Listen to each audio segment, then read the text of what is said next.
सत्ता का खेल तो चलेगा, सरकारें आएंगी जाएंगी, पार्टियां बनेगी बिगड़ेंगी, मगर ये देश रहना चाहिए। भारतीय राजनीति में चुनाव हारना कोई नई बात नहीं है। सरकारें आती है, सरकारें जाती है, जनता हर 5 साल में अपना फैसला सुनाती है। और सत्ता की कुर्सी किसी एक नेता की पार्टी की तो निजी संपत्ति है नहीं जो उसी के पास रहेगी। लेकिन पश्चिम बंगाल में इस बार जो हो रहा है उसने इसे सिर्फ एक चुनावी हार से नहीं, एक संवैधानिक बहस में बदल दिया है।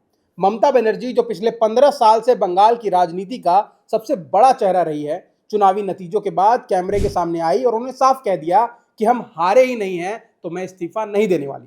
और यही लाइन बंगाल की राजनीति से निकलकर अब देश के संविधान तक पहुंच गई है। तो अब सवाल यह हो गया है कि अगर कोई मुख्यमंत्री चुनाव हारने के बाद भी कुर्सी छोड़ने से इनकार कर दे तो कानून क्या कहता है। देखिए, बंगाल चुनाव के नतीजे ममता बनर्जी और तृणमूल कांग्रेस के लिए काफी बड़े झटके साबित हुए, पर इससे भी बड़ा राजनीतिक झटका यह रहा कि ममता बनर्जी खुद भवानीपुर की सीट से हार गई। इसके बाद ममता ने वही किया जो अब तक हमारे देश में बहुत कॉमन हो चुका है, वो ये कि पूरी चुनावी प्रक्रिया पर ही सवाल उठा दो। इसके साथ उन्होंने इलेक्शन कमीशन पर भी आरोप लगाया और कहा कि यह चुनाव ही फेयर नहीं था। उन्होंने ये भी कहा कि राजभवन जाकर इस्तीफा देने का सवाल ही नहीं उठता है। लेकिन लोकतंत्र में भावनाएं और आरोप अपनी जगह और संवैधानिक प्रक्रिया अपनी जगह। चुनावी नतीजों को चुनौती देना हर नेता का अधिकार है, लेकिन सत्ता पर बने रहना अधिकार नहीं है, बहुमत और संविधान से मिलने वाली अनुमति है। भारत में आम परंपरा यही रही है कि जब कोई सरकार चुनाव हार जाती है तो मौजूदा मुख्यमंत्री राज्यपाल के पास जाकर अपना इस्तीफा सौंप देते हैं। लेकिन इसके बाद वही मुख्यमंत्री नई सरकार की शपथ लेने तक केयर टेकर यानी कि कार्यवाहक मुख्यमंत्री के रूप में काम करते हैं। और ये सिर्फ राजनीतिक शिष्टाचार नहीं है, बल्कि लोकतांत्रिक मर्यादा भी है। इसका मतलब ये होता है कि नेता जनता के फैसले को स्वीकार करता है और सत्ता का शांतिपूर्ण हस्तांतरण सुनिश्चित करता है। लेकिन अगर कोई मुख्यमंत्री कहता है कि मैं इस्तीफा नहीं दूंगी तो इससे प्रक्रिया रुकती नहीं है, इससे सिर्फ राज्यपाल की भूमिका थोड़ी ज्यादा इंपॉर्टेंट हो जाती है। इस पूरे मामले में सबसे पहले आता है आर्टिकल 164।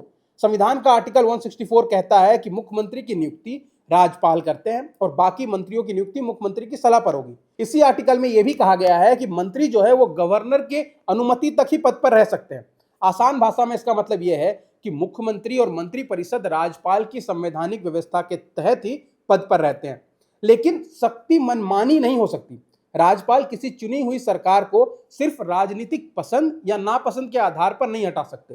पर अगर चुनाव के बाद साफ हो गया हो कि मौजूदा सरकार बहुमत खो चुकी है और दूसरी पार्टी के पास स्पष्ट बहुमत है, तब मुख्यमंत्री का कुर्सी पर रहना एक असंवैधानिक रूप बन जाता है। अब यहाँ ममता बनर्जी का मामला और ज्यादा सीधा हो जाता है, क्योंकि यह सिर्फ बहुमत खोने का मामला नहीं है, यह विधानसभा के कार्यकाल के खत्म होने का भी मामला है। संविधान का आर्टिकल 174 इस पूरे विवाद का सबसे निर्णायक बिंदु है। संविधान का 174 कहता है कि हर राज्य की विधानसभा अपनी पहली बैठक की तारीख से 5 साल तक चलेगी, जब तक कि उसे पहले भंग ना कर दिया गया। और जैसे ही 5 साल पूरे हो जाएंगे, विधानसभा अपने आप भंग मानी जाएगी, यानी कि विधानसभा की जिंदगी 5 साल से ज्यादा नहीं हो सकती। बंगाल विधानसभा की पहली बैठक 8 मई 2021 को हुई थी, इसीलिए उसका कार्यकाल 7 मई 2026 को खत्म होना तय है। इसका मतलब साफ है कि ममता बनर्जी इस्तीफा दे या ना दे, पुरानी विधानसभा की कानूनी उम्र खत्म हो जाएगी। यहीं पर ममता बनर्जी की राजनीतिक जिद और संविधान की भाषा आमने सामने खड़ी होती है।